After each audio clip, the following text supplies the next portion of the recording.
السلام عليكم ورحمة الله وبركاته. نحمد الله العلي العظيم ونصلي ونسلم على نبيه الكريم أما بعد، فأعوذ بالله من الشيطان الرجيم. بسم الله الرحمن الرحيم. يا أيها الذين آمنوا كتب عليكم الصيام كما كتب على الذين من قبلكم لعلكم تتقون. صدق الله العظيم. وقال رسول الله صلى الله عليه وسلم: من صام رمضان إيمانا واحتسابا غفر له ما تقدم من ذنبه أو كما قال النبي عليه الصلاة والسلام. দূর ও কাছে, দেশে ও প্রবাসে, যে যেখানে বসে আমাদের আজকের এই কাজী টিভির আয়োজন মাহে রমজান কেন্দ্রিক আলোচনা শুনছেন বা দেখছেন, সকলকে জানাচ্ছি আন্তরিক প্রীতি ও শুভেচ্ছা। সম্মানিত দর্শক মণ্ডলী, আমরা সকলে অবগত আছি, আমাদের কাছে রমজান মাস চলে আসছে। রমজান মাস হচ্ছে আল্লাহ তাআলার মাস। হাজা শাহরুল্লাহ, এটি হচ্ছে আল্লাহ তাআলার মাস। এ মাসের অনেক গুরুত্ব ও তাৎপর্য রয়েছে। আল্লাহ তাআলা রমজান মাসের সবচেয়ে বড় যে বিষয়টি আমাদেরকে দিয়েছেন সেটি হচ্ছে সিয়াম পালন করা আল্লাহ তাআলা আমাদের উপর ফরজ করেছেন, এবং এটি ইসলামের অন্যতম একটি খুঁটি তথা স্তম্ভ। আল্লাহ তাআলা পবিত্র কুরআনুল কারীমের মধ্যে নিজে ইরশাদ করেছেন: ইয়া আইয়ুহাল্লাযীনা আমানু, হে ঈমানদারগণ, কুতিবা আলাইকুমুস সিয়াম, তোমাদের উপর রোজাকে, রমজানের সিয়াম সাধনাকে আল্লাহ তাআলা ফরজ করেছেন। এই কুতিবা আলাইকুমুস সিয়াম বললে আল্লাহ তাআলা এখানে ফরিদা অর্থাৎ সিয়ামকে আল্লাহ তাআলা আমাদের উপর ফরজ করেছেন। কামা কুতিবা আলাল্লাযীনা মিন ক্বাবলিকুম লাআল্লাকুম তাত্তাকুন, যেমনিভাবে পূর্ববর্তী আম্বিয়া কেরাম এবং তাদের উম্মতদের উপর আল্লাহ তাআলা রোজাকে ফরজ করেছিলেন, সিয়ামকে ফরজ করেছিলেন, তেমনিভাবেই আমাদের উপরেও আল্লাহ তাআলা রমজান মাসের এই 30 দিন অথবা 29 দিন সিয়াম সাধনা পালন করার জন্য আল্লাহ তাআলা আমাদেরকে নির্দেশ দিয়েছেন। এবং আমরা জানি, হাদিস শরীফের ভিতরে আসছে, ইসলামের কয়েকটি বেনা আছে, যেটি হাদিসের মধ্যে এসেছে: বুনিয়াল ইসলাম আলা খামসিন শাহাদাতি আল্লা ইলাহা ইল্লাল্লাহ ওয়া ইকামিস সালাহ ওয়া ইতাইজ যাকাহ। এখানে হাদিসের মধ্যে এসেছে ওয়া সিয়ামে রমাদান, রমজান মাসে রোজা রাখা। এটাও কিন্তু ইসলামের একটি বেনা, ইসলামের একটি খুঁটি। সম্মানিত সুধীগণ, আল্লাহ তাআলা অনেক অনেক ফজিলত দিয়েছেন রমজানের উপরে, এবং সমস্ত ইবাদতের জন্যই আল্লাহ তাআলা কিছু না কিছু পুরস্কার রেখেছেন। কিন্তু নামাজ পড়লে আমাদের জন্য কিছু পুরস্কার আল্লাহ তাআলা নির্ধারণ করে রেখেছেন। যাকাত দিলে সম্পদ পুত পবিত্র হয়ে যায়, অনেক সওয়াব পাওয়া যাবে। হজ করলে সেটার অনেক জাযা রয়েছে, প্রতিদান রয়েছে। কিন্তু রমজানের ব্যাপারে আল্লাহ তাআলা নিজে বলেছেন: আস-সাওমু লি ওয়া আনা আজজি বিহি, রোজা হচ্ছে আমার এবং এর প্রতিদান আমি নিজে দিয়ে থাকব। তো যেহেতু রোজাকে আল্লাহ তাআলা নিজের সাথে সম্পৃক্ত করেছেন, আল্লাহ তাআলা কিন্তু খান না, পান করেন না। এটা আল্লাহ তাআলার একটি খুব গুরুত্বপূর্ণ একটি সিফাত। আল্লাহ তাআলা খানও না এবং পানও করেন না। লা তাখুযুহু সিনাতু ওয়ালা নাওম, আল্লাহ তাআলার কোনো নিদ্রাও আসে না, তিনি কিছু গ্রহণ করেন না। আর না খাওয়া, এটা আল্লাহ তাআলার একটা সিফাত। রমজান মাসে এই না খাওয়ার গুণটা আল্লাহ তাআলা খুব বেশি পছন্দ করেছেন। এজন্য আল্লাহ তাআলা আমাদের উপর রমজানের রোজাকে ফরজ করে দিয়েছেন। সম্মানিত শুধু এই রমজানকে আল্লাহ তাআলা কয়েকটি ভাগে ভাগ করেছেন। প্রথমত আমরা রমজানের কিছু উপকারিতা সম্পর্কে আলোচনা করব। হাদিস শরীফের ভিতরে এসেছে: মান সামা রমাদান ঈমানান ওয়া ইহতিসাবান, যে ব্যক্তি রমজান মাসের রোজা রাখলো ঈমানের সাথে এবং পরিপূর্ণ দৃঢ়তার সাথে, যে ব্যক্তি রোজা রাখলো, গুফিরা লাহু মা তাকাদ্দামা মিন যামবিহি, আল্লাহ তাআলা তার পূর্ববর্তী সমস্ত গুনাহগুলোকে আল্লাহ তাআলা মাফ করে দিবেন। কত গুরুত্বপূর্ণ একটি হাদিস আল্লাহর নবী সাল্লাল্লাহু আলাইহি ওয়াসাল্লাম ইরশাদ করেছেন। তো সুতরাং আমাদেরকে উচিত এই রমজান মাসের একটি রোজাও যেন আমাদের বাদ না যায়, একটি রোজাও যেন আমাদের থেকে ছুটে না যায়। যেহেতু এখন রমজান মাস, আমরা দেশের পরিস্থিতি, সারা বিশ্বের পরিস্থিতি সম্পর্কে আমরা সকলে দেখতে পাচ্ছি, আল্লাহ তাআলার ক্রোধ আমাদের উপর খুব বেশি চলে আসছে। তো সুতরাং এই রমজানের 3টি ভাগ আছে। প্রথম আউয়ালুহু রাহমাতুন, প্রথম 10 দিন রহমত।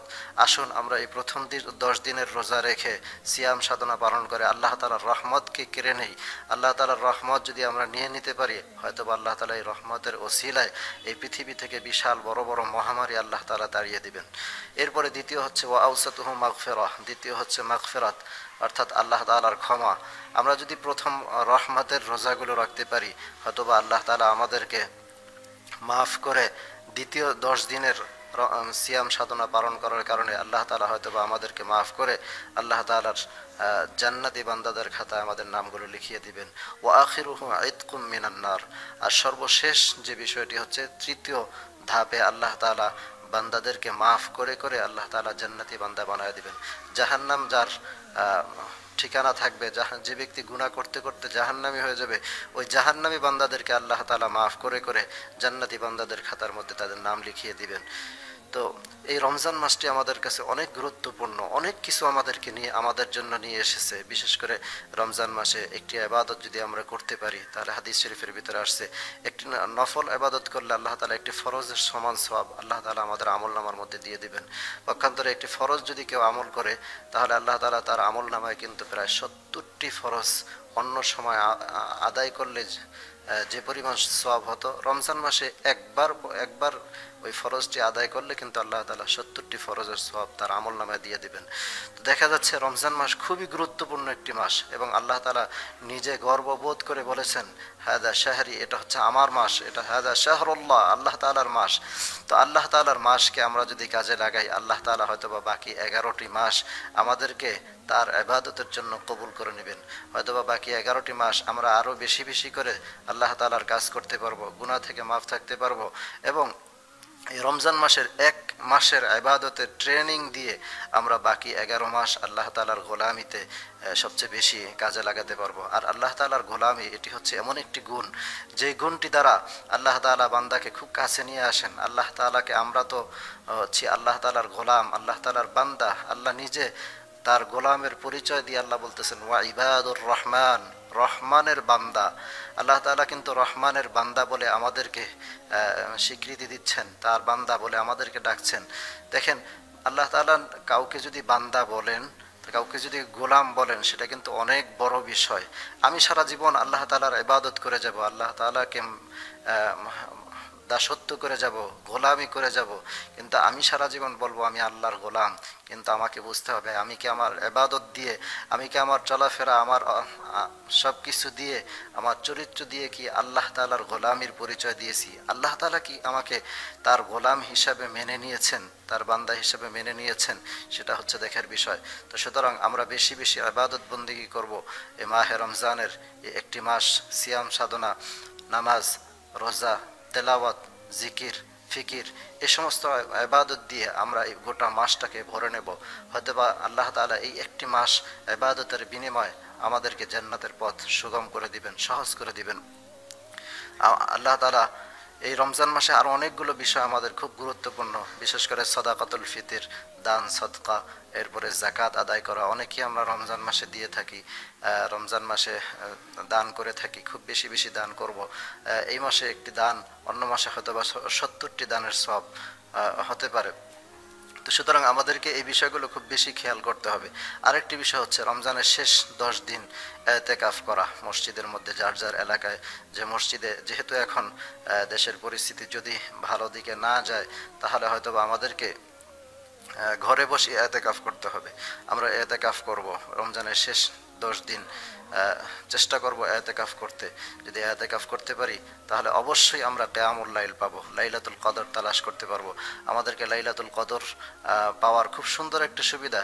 প্রিয় ভাইরা, এ সময় অনেকেই কাজ থেকে মুক্ত আছেন, অনেকে বিভিন্ন কাজ থেকে আমরা বেঁচে আছি, আমরা আমাদের অনেকে ছুটিতে আছি। তো সুতরাং এই সময়টা যদি আমরা কাজে লাগাতে পারি, হয়তোবা আমার বিশ্বাস, হয়তোবা আল্লাহ তাআলার খুব কাছে আমরা চলে যেতে পারবো। বেশি বেশি নফল ইবাদত করব, কারণ কিতাবের মধ্যে এসেছে ইয়াকতারিবুল আবদু বিন নওয়াফিল, নফল ইবাদতের মাধ্যমে বান্দা আল্লাহ তাআলার নিকটে চলে যায়। তো সুতরাং আমরা বেশি বেশি নফল ইবাদত বন্দেগী করব। রমজান মাসের সিয়াম সাধনা, নামাজ, রোজা, ইবাদত, জিকির, তাসবিহ, তাহলিল, ফিকির এই সমস্ত ইবাদত দিয়ে আমরা আমাদের পুরা রমজান মাসটাকে সাজিয়ে নেব। আল্লাহ তাআলা আমাদের সকলকে তার ইবাদত করার, তার গোলামি করার তৌফিক দান করুন।